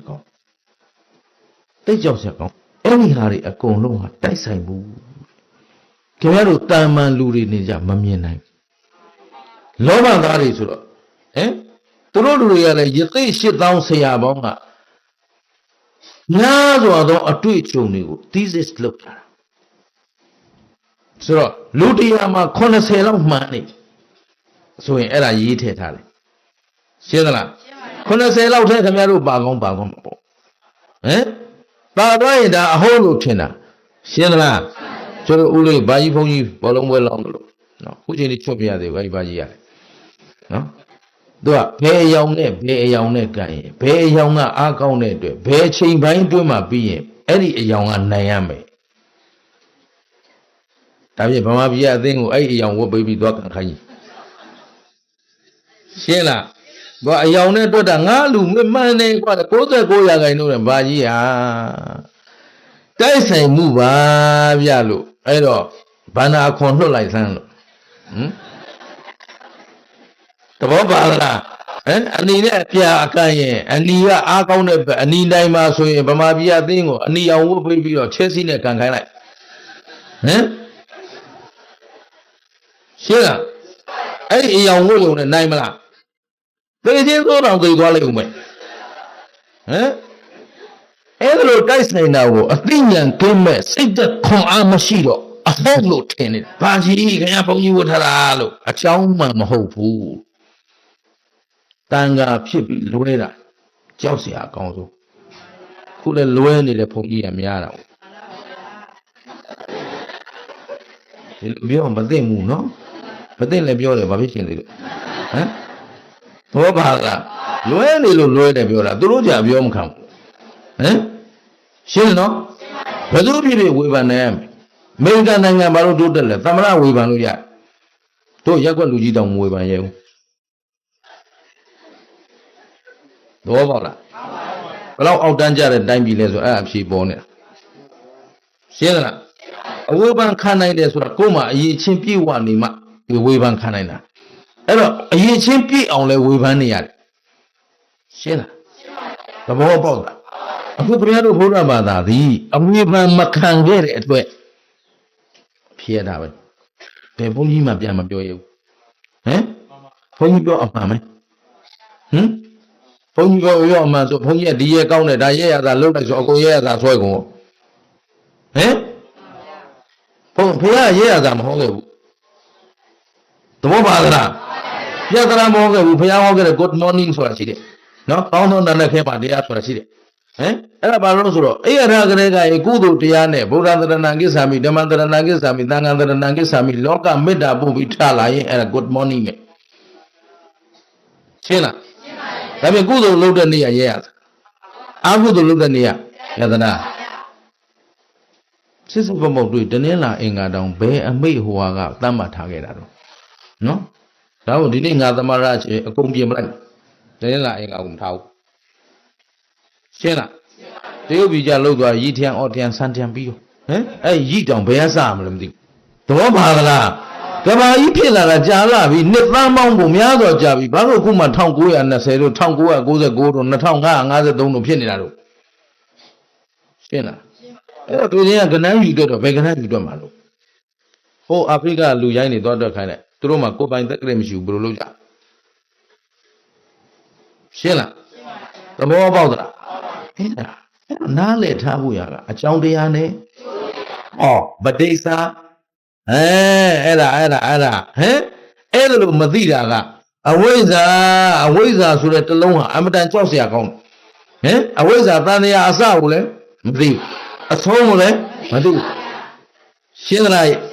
အဲ့တော့အဝိဇ္ဇာဆိုတဲ့တရားဖုံးထုတ်ထားတဲ့ခါကျတော့အကြောင်းမှန်လည်းမသိဘူး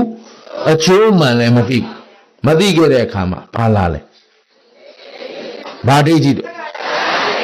တလုံးနဲ့ဒီနေ့ပြောနေတာသက္ကာယဒိဋ္ဌိဘာဒိဋ္ဌိဟိုတက္ကရာဥစ္စေတာဆိုတာသူ့မိပြတာရင်းကြီးကသက္ကာယဒိဋ္ဌိသိဖို့အခုခင်ဗျားတို့ခန္ဓာဘယ်နှပါအဲ့ဒီ၅ပါးပါခေါ်လိုက်ငါလို့ယူတာကသက္ကာယဒိဋ္ဌိနဲ့ပေါင်းအခုခင်ဗျားတို့မျက်စိလေးတွေပါသလားဘာလဲအဲ့ဒါမျက်လုံးကငါမျက်လုံးလောက်တာကနာကငါနာလောက်တာကမြင်စိတ်ကငါမြင်တယ်လောက်တာဟောကြည်သက္ကာယဒိဋ္ဌိတွေကိုနဲ့ပေါ့သဘင်လေးကငါသဘင်လောက်တာကဒါပြန်သက္ကာယဒိဋ္ဌိဘယ်လောက်ရှိတော့ဆိုသဘင်တမွေးချင်းအကုန်ရှိနော်ဘယ်လိုသဘင်နေမှာသဘင်နှုတဲ့လူဆိုခေါင်းပေါ်မှာ3ကလေးနဲ့6တန်းရှိတယ်ကြည့်မယုံရင်အိမ်ရောက်ဘယ်လောက်ရှိတယ်မွေးညင်းပေါင်းက9000နော်အဲ့တော့3ကလေးနဲ့6တန်းကလည်းဘုသူသဘင်လုံးမေးသက္ကာယဒိဋ္ဌိပေါင်း3ကလေးနဲ့6တန်းဘယ်လိုလုပ်ဖြုတ်ကြရှင်းသလားသွားဘယ်နှချောင်းရှိတယ်ကျိုးနေမပြေဘူးပေါ့လေနော်အဲ့တော့32ချောင်းလုံးနဲ့ဘယ်သူသွားတော့ ကဲအဲ့တော့ငါသွားလာတန်မိုးထားနေတာခင်ဗျားတို့ငယ်ငယ်တုန်းကလှုပ်တုံပုံကိုပြန်ကြည့်အောင်ဟမ်သွားကျိုးတော့ဘာလို့ဘယ်လိုသွားနဲ့လွဲတယ်ကျောင်းကိုကုန်ကျွတ်သခိုးတွေဖြစ်ကုန်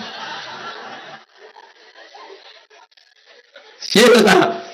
ဘာလို့လဲခင်ဗျားတို့ကောင်းတာကိုတခုမှမပါဘူးကွာသွားလေကျိုးဘောသွားပြစ်လိုက်ပါလားမဟုတ်နောက်ပြန်ပြေးတယ်ပြစ်တာတော့နောက်ပြန်ပြေးရနော်ကျွတ်ကလေးရေးနင်းသွားနဲ့ငါသွားနဲ့လဲအောင်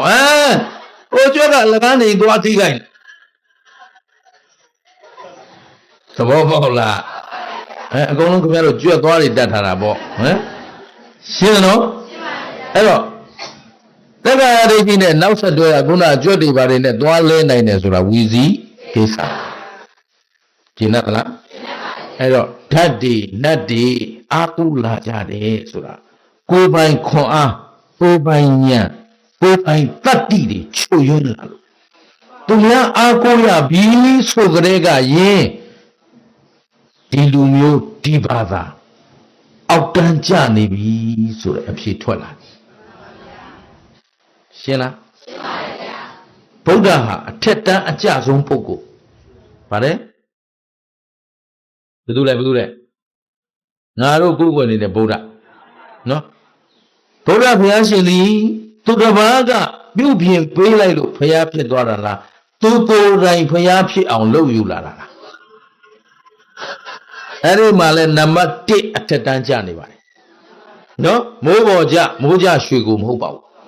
နော်ဘုရားဖြစ်เสียအကြောင်းတွေကိုလေးသင်ချင်တဲ့ကဘာသသိန်းတိုင်ဖြည့်ခြင်းပြီးသူကိုယ်တိုင်စုဆောင်းစည်းပူးလာပြီးအကြောင်းစုံလို့ဖြစ်တဲ့ဘုရားအဲ့ဒီအကြောင်းတွေကိုဘယ်သူပြုစုလာတာလဲဘုရားရှင်ကိုယ်တိုင်ပြုစုလာတယ်ဘယ်သူကိုယ်တိုင်ပြုစုလာတယ်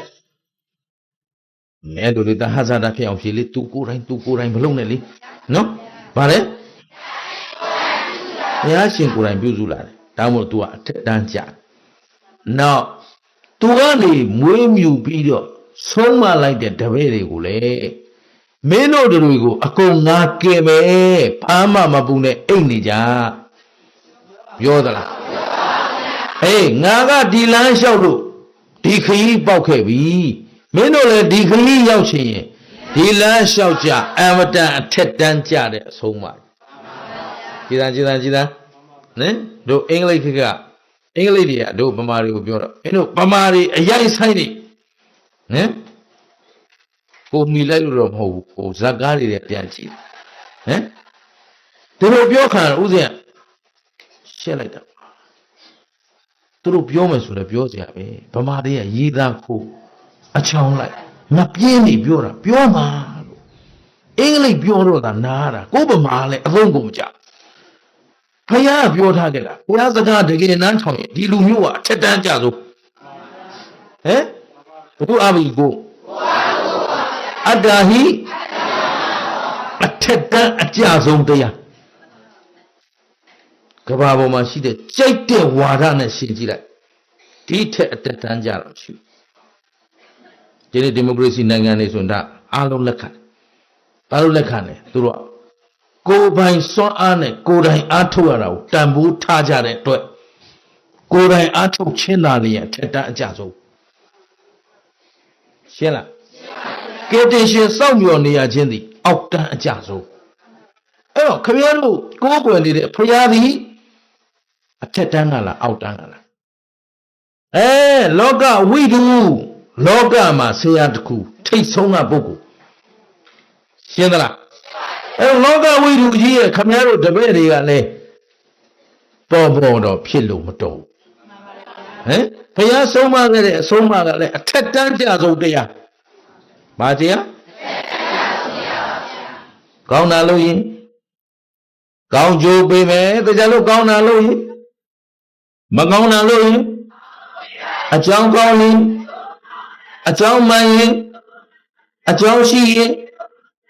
တူသောအကျိုးဒီထက်အထက်တန်းကြတာမရှိတော့ဒါပေမဲ့အထက်တန်းကြသောပုဂ္ဂိုလ်ကိုအထက်တန်းကြသူဒီမှစီးကပ်နိုင်တယ်ဒီချာလို့ပရိစ္ဆေသမုပ္ပါမှာဒါသိအရေးကြီးတယ်နော်တို့တပတ်ချားသွားတဲ့အတွက်ဒီမှာနှိတန်းရောပါရောပြန်နှိုးနေရတယ် အထက်တန်းအကျဆုံးပုဂ္ဂိုလ်နာချင်းကပ်လို့သူသည်အထက်တန်းကြသူမှကတ်နိုင်တယ်တေချာလို့နော်ကောင်းပြီအထက်တန်းကြဆုံးသောတရားကိုဘယ်လိုပုဂ္ဂိုလ်မှမိဝဲနိုင်အထက်တန်းကြသူတွေမှမိဝဲနိုင်ရှင်းလားဒါဖြင့်ခမည်းတော်ဟာဖျားနဲ့ထိုက်တန်သူတရားနဲ့ထိုက်တန်သူတန်ခါနဲ့ထိုက်တန်သူဖြစ်အောင်ကိုကြည်ရသလားသဘောပေါက်သလားတန်ခါဆိုတာလေအရေးချုံုံနဲ့တန်ခါမဖြစ်ပါဘူးနော်အထက်တန်းကြသူတန်ခါဖြစ်ခြင်းတန်ခါကျင့်ဝတ်ကိုကျင့်နိုင်စွမ်းရှိတဲ့တတ္တိရှိမှတန်ခါဖြစ်တယ်အဲ့တော့တတ္တိနည်းသူပုဂ္ဂိုလ်တွေများလာရင်ဘုန်းကြီးတွေသာများတော့မယ်တန်ခါမရှိတော့သူပတ်ဝန်းကျင်ကြည့်နော်ဘယ်ရင်ဘုန်းကြီးရှဲဘုန်းကြီးဓာတ်ဘုန်းကြီးနတ်ဘုန်းကြီးအင်းအိုင်ခလက်လက်ဖွဲ့ဘုန်းကြီးအဲ့တော့ဦးဇင်းတို့ယူရီးယားတို့တရုတ်ပြည်တို့သာသနာပြုသွားတဲ့အခါတရုတ်တွေရောယူရီးယားတွေလက်ဝါးလာဖြတ်နေဘုန်းကြီးတွေ့နော်ဘုရားဘုန်းကြီးပဲသိတာဟုတ်နော်တန်ခါမသိဘူးအဲ့တော့ဘုသူမကမသိလို့မေးတယ်ဟဲ့ဘောင်းတောင်အဲ့ဒါဟာမင်းရတယ်အဲ့ဒီမှာရောက်ဖူးနေကြကိုတော်တပန်းပါနော်သူကခြီလုံးလေးတွေကိုတုံထုံတာအဲ့ဒါလေးနဲ့လက်ဖွဲ့ပြီးဆိုတော့ဘုန်းကြီးတွေလာရဟိုးချက်ချင်းပတ်သူတော့ကျင်းနေတာဒါငါတို့ရခဲ့ပြီအန်ဒီယကင်ဘေးရှင်းအဲ့တထုံးကိုတကြိုးပေးလိုက်ရင်တရွံရတယ်တရုတ်ပြည်ယူရီးယားဆိုရင်တော့10ဘတ်ကနေ15ဘတ်ထိရအားရတယ်ဒီလိုလေးလုပ်ခဲ့ပါလားကျသိမ်းလာပါတယ်ဟောဒါဒီဘုန်းကြီးတွေပါဇက်ကပြောတဲ့စကားတပည့်တော်သံဃာလို့ငွေအတွက်အလုံးလို့ရှင်းလားလူဘဝတုန်းကလည်းစီးပွားရေးလောကထဲမှာလောက်ခဲ့တယ်လို့မှန်သောသစ္စာစကားပြောမယ်ငွေအတွက်သူ့မင်္ဂလာအလုံးလို့အလုံးအတွက်ပဲအလုံးလို့ရှင်းလားမိဘကိုကျေးဇူးဆက်ဖို့အလုံးလို့တယ်တွင်းလုံနေတယ်ပေါက်တူးတစ်ချက်ပေါက်တိုင်းဒါအဖေအတွက်ဖရာအတွက်တရားအတွက်တန်ခါအတွက်ဒီလိုပေါက်ခဲ့တာသစ္စာဆိုပြီးပြောရတယ်ပလင်ပေါ်ရောက်မှပြောတဲ့စကားမဟုတ်ရှင်းလားငါရှစ်တန်းကလေးငါရေးထားတယ်ငွေဆိုတာလူလုတ်ထားတဲ့စက်ကူအဲ့လူလုတ်ထားတဲ့စက်ကူကိုအခန်းခံစက်ကူကြောင့်အခန်းခံရတဲ့လူလောက်သုံးကြတာမရှိဘူးကွာသာသနာပြုလို့လာတာကိုယ်တော်ဘာလုပ်တာလဲလို့ဓာတ်ပုံတွေရိုက်ထားတယ်ခမငွေပုံကြီးချပြီးကြီးနေတာသွားအားပါနဲ့ဓာတ်ပုံရိုက်ဟာရောက်မင်းသားဓာတ်ပုံရိုက်ပဲဦးနဲ့ဒီရင်းစိုးတာသိလိုက်ပါလားရှေ့ရကောင်းမှမသိရှင်းလားယဟန်တန်ကတဘာလုံးနေပြီးတော့ဒီငွေပုံကြီးထိုင်ရည်နေတာကိုသူကပြောနေတို့ဘုရားကြီးတွေတွေ့ပြီလားအကုန်လုံးကပ်ပြားနေတစ်စင်ကျဲလိုက်ကွာအကုန်လုံးလို့ဆိုဟာရှင်ပြတရုတ်ငွေဘယ်လောက်ဒေါ်လာတက်တွေ့ဘယ်လောက်အဲ့ဒါတွေငါအလို့မဟုတ်ဘူးငါတို့ဘုရားကြီးလာတင်ပေးတာသာသနာလာပြုတာနိုင်ငံခြားငွေရှာသွားရင်ငါလူထွက်ပြီးငကိုကလေးအလုပ်သွားလုပ်နေမှာမဟုတ်ပါဘူးဘောပါလားအဲ့ဒါလောက်မှတတ်တိမရှိတဲ့လူကသင်္ကန်းဝတ်နေတော့ပိုဆိုးတာဘူးမကျေနပ်တယ်မတတ်နိုင်ရှင်းလားသဘောပေါက်လားတန်ဖိုးရှိတဲ့သာသနာတန်ဖိုးရှိတဲ့လူနဲ့မှထိုက်တယ်မြင့်မြတ်သောသာသနာသည်မြင့်မြတ်သူတို့နဲ့သာထိုက်တယ်ကျေနပ်သလားကျေနပ်ပါဘူးဒါဖြင့်ကိုအယုတ်နှိတ်မခံကြနဲ့ရှင်းလားအကြောင်းကောင်းမှသိကြတယ်အဲ့တော့ခုနစကားလေးပြောရတာအရသာရှိလို့ထပ်ပြောဦးမယ်နော်ဘုရားတကဘုရားထဲမှာဒုဘုရားကအမြင့်မြတ်ဆုံးသိကြတယ်နော်ဘယ်ဘုရားနဲ့မှမတူတာသူကိုယ်တိုင်လုပ်ယူလာတာမိုးပေါ်ကြမဟုတ်မမြင်နိုင်မမြင်နိုင်တာကြီးစိတ်ကူးရင်ထားတဲ့ဘုရားလဲမဟုတ်လူတွေကလူအဖေရှိတယ်အမေရှိတယ်မယားရှိတယ်သားရှိတယ်ကျင်တယ်လား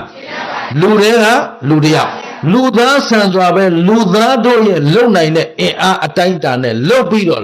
သူကိုယ်တိုင်ဘာဖြစ်သွားတရားအဖြစ်ကိုရအောင်ယူဒါကြောင့်အမြင့်မြတ်ဆုံးဘုရားတန်ဖိုးအရှိဆုံးဘုရား သူဟောထားတဲ့အဆုံးအမတရားတော်ဒီထဲမှာလဲစိတ်ကူးရင်မက်လုံးပိတ်ပြီးဆွဲထားတာတခုမှမပါဘူးမင်းတို့အပြစ်သားတွေအချိန်တိုင်းအကုန်လုံးငါကယ်သွားမယ်မင်းတို့အပြစ်တွေငါခံယူမယ်မပြောနော်အစင်တန်းဘယ်လောက်မြင့်လဲကိုပြည့်ကိုခံကောင်းတယ်လို့ရင်မကောင်းတယ်လို့ရင်တိတ်မြတ်လို့ဆရာကောင်းဝေဖန်ကြည့်ကြိုက်တဲ့လမ်းကဝေဖန်ကြည့်ဟင်တရားတကတရားထဲမှာလဲအမြတ်ဆုံးသောတရားရှင်းသလားသူကနေထားခဲ့တဲ့သံဃာအဖွဲ့အစည်းကြီးမရှိဘူးလားအဲ့ဒီသံဃာတွေကလည်းအမြတ်ဆုံးသောသံဃာ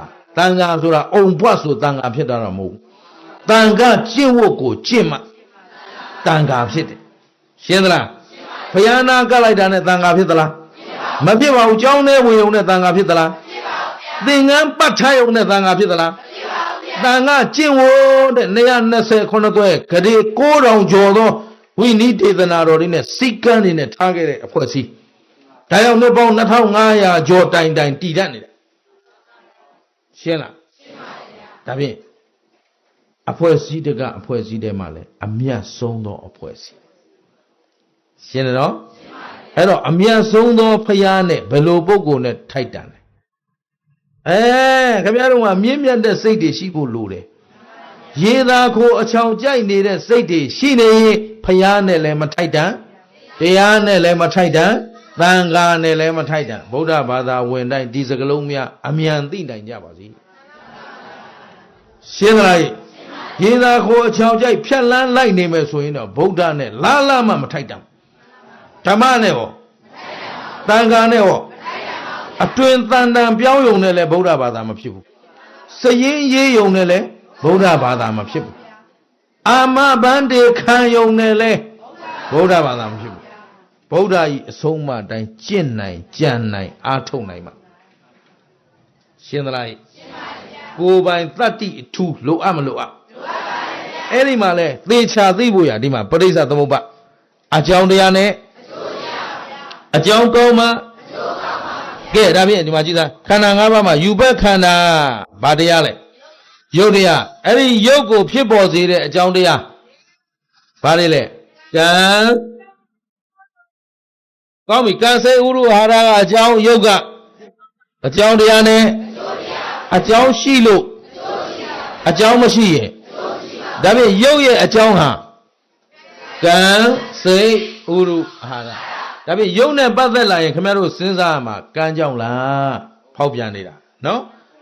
စိတ်ကြောင့်လားဒါမှမဟုတ်ရင်ဥရုကြောင့်လားဒါမှမဟုတ်ရင်အာဟာရကြောင့်လားဒီလေးချက်ပဲရှိတယ်တခြားအကြောင်းတခြားမှနော်အကုန်လုံးမသိနိုင်တော့နာသလောက်ကလေးတော့သိစေခြင်းတယ်နော်လာနာကြတဲ့ပုဂ္ဂိုလ်တွေသိစေခြင်းတယ်သိသလောက်လဲခိုင်မြဲစေခြင်းနော်ဒီရုပ်တရားကြီးကိုဘိုးအောင်ဘုံမင်းကောင်ပြင်လို့မရပါဘူးဗျာရတရားခြေလို့မရပါဘူးဗျာဓာတ်ရိုက်တတ်ဆင်လှုပ်လို့မရပါဘူးဗျာ38မင်းလှုပ်ခိုင်းလို့မရပါဘူးဗျာအကြောင်း၄ချက်ပဲဦးဇင်းတို့ယင်ထဲမှာတော့ဖျားစကားမှတပါးအခြားမရှိဖျားကဒါပြောထားရင်တို့ကဒါပဲယူတယ်ကျန်တာကင်ဆာရဲပယ်လိုက်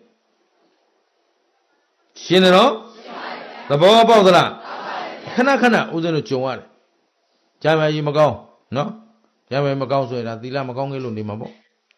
သွားရင်လာရင်နေရင်ထိုင်ရင်အခြေအနေမကောင်းဖြစ်လာရင်ဒကာဒကမတွေလည်းရောက်လာပြီရှင်ဗျာဒါဘယ်သူပေးလိုက်တဲ့ရေမန်းဘယ်ချိန်လေးမှာဘာလုပ်လိုက်တဲ့ဖယားငါဖယားသားတော့မင်းတို့ယူကြောင်အယူဆတွေငါစီယူမလားနဲ့ဟမ်အတိတ်ကံအကြောင်းမကောင်းရင်လည်းငါခံရလိမ့်ဟမ်စိတ်အစင်မပြေရင်လည်းခံရလိမ့်ဥရုကြောင့်လည်းခံရလိမ့်တစ်ချိန်ကဥဒုမင်္ဂလာတို့တရားပွဲလာလျှောက်တိုင်းလျှောက်ပေးပလိုက်တော့ပူမေ့ဆိုတဲ့အချိန်မကွေးတို့6တို့ရေနံချောင်းတို့ရောက်အေးပါပြီဆိုတဲ့ဒီဇယ်မှာကြတော့ဟုတ်မိုးကုတ်တို့မြစ်ကြီးနားတို့အထက်ရောက်3နှစ်လောက်ပဲပတ်လိုက်ရတယ်ကျမ်းမာကြီးရိုက်ဖြစ်လိုက်တဲ့တိုင်ပြတ်သွားအဲ့ဒါဥရုဖြစ်စီတာခံလိုက်ရအခုပြန်ပြင်ပလိုက်အဲ့တော့မင်းတို့တောင်းတဲ့ရမပေးနိုင်ဘူးငါခရီးစဉ်အတိုင်းရောက်တဲ့နေရာဟောသွား ကျလို့လုံးလိုက်ရတယ်ဘာဖြစ်လို့လို့ဆိုတော့ကိုကျမ်းမာရေးကိုပြန်ကြည့်အောင်ရှင်းသလားအဲ့ဒါတည်းရဲ့နှစ်ပွဲဟောပါဗျာသုံးပွဲဟောပါဗျာအေးငါခန္ဓာမလိုက်နိုင်ဘူးသေမှာကြောက်လို့တော့မဟုတ်ဘူးပြောစရာတွေကြံသေးတယ်ဟင်မင်းတို့ဘုရားဘာသာလွဲနေတာတွေတပုံကြီးငါလည်းပဲချိန်တွေ့မှမသိဘူးနော်မတွေ့သေးတဲ့အချိန်လုံနေရတာရှင်းသလားအာရမတွေကကြီးစိုးနေတာဆိုတော့သူတို့အုပ်လိုက်တဲ့ချိန်ကိုခံရမှာပဲရှင်းလားသဘောပေါက်သလားအဲ့တော့ပြောချင်သေးလို့ဟေးနော်တကယ်ကကံစိတ်ဥရုအာဟာရဓမ္မအပေါ်မှာတို့အကျွမ်းမဲ့ယုံတယ်အကျွမ်းမဲ့ဆိုတော့ချွင်းချက်ကိုမရှိဘူး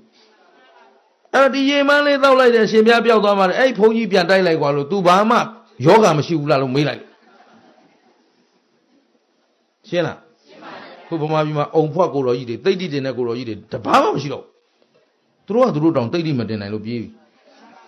ကျင်းသလားယဟန်ဒါမဲ့ခေါင်းလေးကင်လိုက်တိတ်တိတင်တယ်လက်ကလေးကင်လိုက်တိတ်တိတင်တယ်အဲ့ဒါယဟန်မဟုတ်ဘူးရှင်းလားသဘောပါသလား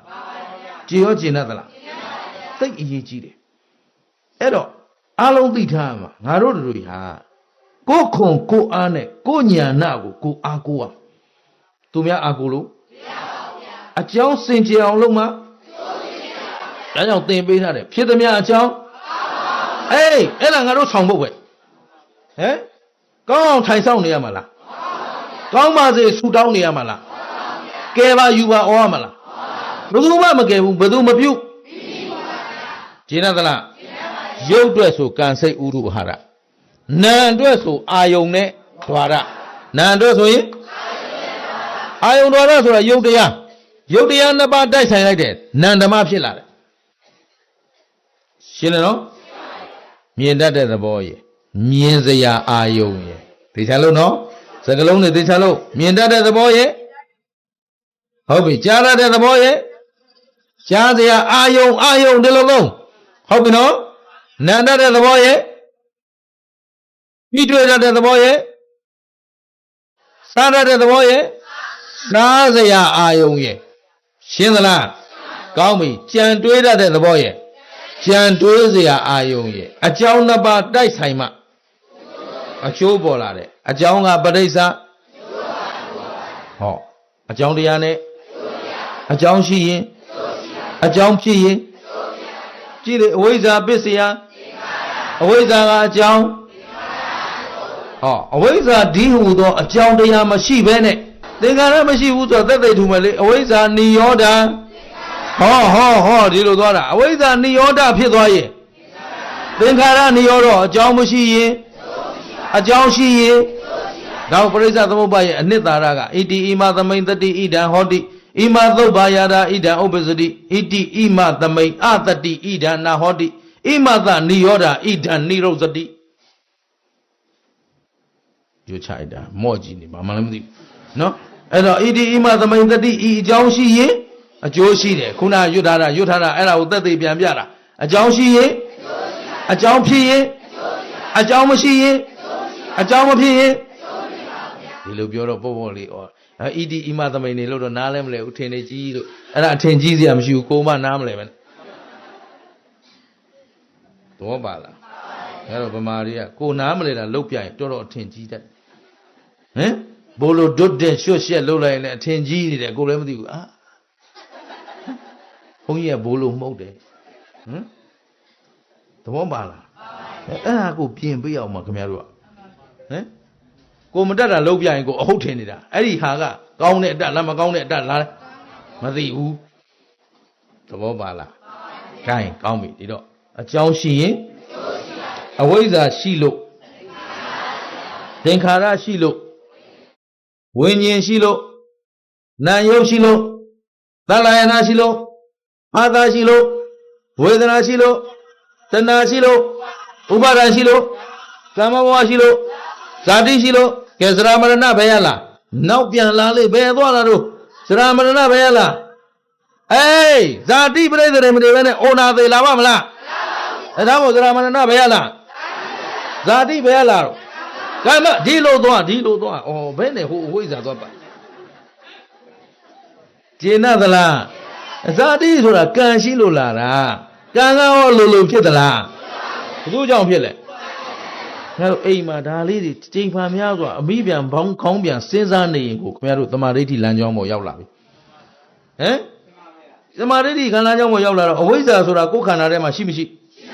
အောက်ပြီအဲ့ဒီအဝိဇ္ဇာငါလားငါဥစ္စာလားတဲ့သင်္ခါရတွေရောလှုပ်ထားတာရှိမရှိသင်္ခါရဆိုတာကံဆိုတာပြုစဉ်ကလေးကပြတ်သွားတာမထာမတာကံဆိုတာသို့တော့တတ္တိကလေးပဲကြံတယ်ဘာလေးကြံတတ္တိဆိုတာအကျိုးပေးစရာတတ္တိလေးကြံတယ်အဲ့ဒီတတ္တိကလေးကိုတို့ကညံနဲ့သာဖြတ်ပစ်စမ်းဟမ်သင်္ခါရအတိတ်ကံနေပြင်လို့ရလားဟမ်ပြင်လို့မရဘူးဒါပေမဲ့ဖြောက်ပြစ်လို့တော့ရတယ်သမဆိုင်မီးရှို့လိုက်သလိုပဲရှင်းလားမီးလောင်သွားစည်ရင်မှပျောက်သွားအေးရောဟမ်အခုလည်းမက်မီးနဲ့ရှို့ဘာနဲ့ရှို့ပါအာမလေးဥပမာတွေအများကြီးနော်ဖယားကိုကမျိုးစုံလို့ဟောထားတာမက်ကိုမီးလို့ပြောရေလို့ပြောဟမ်မက်ရေစင်သုံးလောင်းအေးချမ်းအောင်ဆိုပြီးတော့ရေစင်နဲ့လည်းဟောတဲ့ခါရှိတယ်နော်မီးနဲ့ဟောပလိုက်တဲ့ခါလဲရှိတယ်အခုလည်းမကောင်းတဲ့အကုသိုလ်တွေဆိုတော့မီးနဲ့သာရှို့ပလိုက်ဘာမီးနဲ့ရှို့မမီးနဲ့ရှို့လိုက်ရင်ကဲခန္ဓာ၅ပါးစီအကြောင်းဖြစ်ရင်အကြောင်းပြတ်တော့ဘယ်တရားဖြစ်ဖြစ်ပြီးရင်ကြည့်လေအာယုံတော်ရတိုက်တယ်ဆိုတာအချိန်ပြည့်တိုက်နိုင်သလားဟောဖြစ်ရှိသေးလားဒီတိုက်တဲ့စိတ်တိုင်းကဖြစ်ပြီးရင်ရှင်းနေတယ်ဆိုတော့ဖြစ်ပြပါသစ္စာသိတဲ့ဉာဏ်ကမေဃသစ္စာနဲ့လာရင်ဒီမှာငါဥစ္စာလှုပ်เสียလို့သေးလားသို့လောသူ့ကြောင့်ငါကြောင့်လှုပ်เสียဟောမရှိရင်ဒိဋ္ဌိနဲ့ဝိသိကိစ္စသေရင်သေတာကသမုဒိယသစ္စာသိပြီဆိုမှတော့ဒီကံတွေအကျိုးပေးဦးမလားနောက်ခန္ဓာမလာတာကနိရောဓမျက်မှောက်ပြုနိုင်တာဒီသိလို့လားမသိလို့လား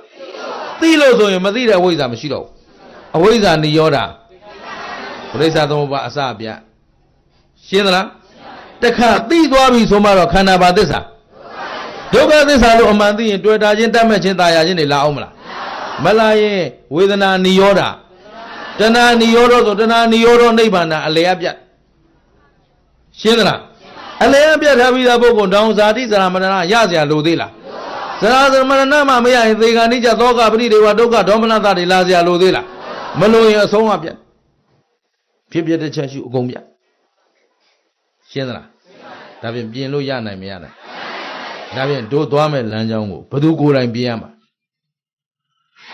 အမြင့်မြတ်ဆုံးသောပုဂ္ဂိုလ်ကြီးကအမြင့်မြတ်ဆုံးသောတရားလမ်းကြောင်းကိုသူတော်ကောင်းတို့ဦးဇင်းတို့မြင့်မြတ်သူတို့အတွက်ထားခဲ့ပြီကျင်တယ်နော်တရားနဲ့ထိုက်တန်ဖို့ဟာဘုသူတာဝန်ဟောတရားတော်နဲ့ထိုက်တန်အောင်လုပ်မှာဘုသူတာဝန်လို့လူတိုင်းနဲ့တန်သလားမတန်ပါဘူးထိုက်မြင့်မြတ်သူတို့နဲ့မှထိုက်တန်ကျင်တယ်နော်အဲ့တော့အားလုံးထင်ရှားအောင်သိရမှာအကြောင်းတရားနဲ့အဲ့ဒါပဋိစ္စသမုပ္ပါဒါခေါ်တာပဲရှင်းတယ်နော်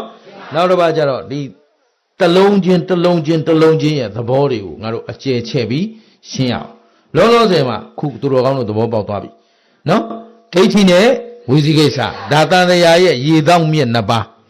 ဒီတရားနှစ်ပါးမသိမချင်းတန်တရားစခန်းမတတ်နိုင်ဘယ်သူမှတန်တရားကလွတ်တယ်လို့မရှိဘူးဒီတရားနှစ်ပါးမလွတ်ချင်းမချင်းတန်တရားစခန်းတတ်နိုင်တဲ့လူမရှိဘူးအဲ့တော့ခမည်းတော်ကျုပ်တို့အကြီးဆုံးယံသူဟာဒိဋ္ဌိနဲ့ဝိသိကိစ္စဒိဋ္ဌိဆိုတာအယူမှားဝိသိကိစ္စဆိုတာတန်တရားဟမ်